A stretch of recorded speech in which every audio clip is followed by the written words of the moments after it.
Kung adadon ti ka dito sa Himaya, kaya nga kung gugma ka nimo di malaya. Ang maangkon ka akong gipaninguha, ikaw mao ang katawa ning akong luha. At ang tanan ako kanimo naghulat, ang gugma ko kanimo naglatay sa akong ugat.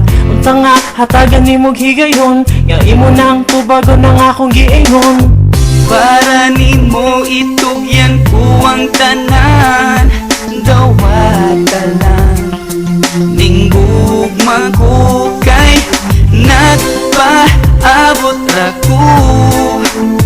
Naghuwat nga dawaton mo, kining gugma nga gipatining kasing-kasing. Unta dawaton mo kay nagpaabot ra ko.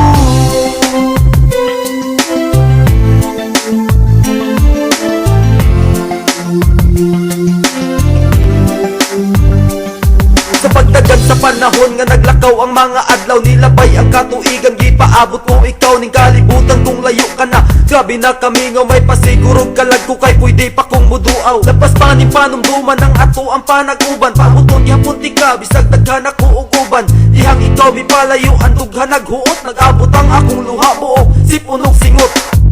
Para nimo itugyan ko ang tanan, dawat tanan ning gugma ko kay nagpaabot ra ko.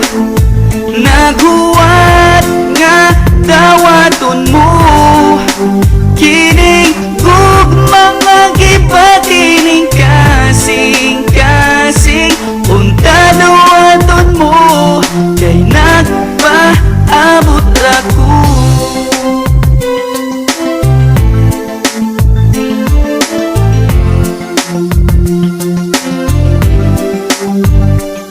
Akong napalayag ang gugma ko kay mura kag si Marian. Wako'y paki kung sa una dahil ikaw kay nasisaryan. Pila pa magkatuig nga angay kung huwa kung dili pa ba ikaw akong itsura. Pare mong daw ako naniguro pa baka nga wala kay karibal. Hala, tawga ang NBI og ipa-imbestigar inday. Hapit na kung malibat sa sigi og hinuwat sa mga tangis mo tubaganos ako makadawa. Para nimo itugyan ko ang tanan,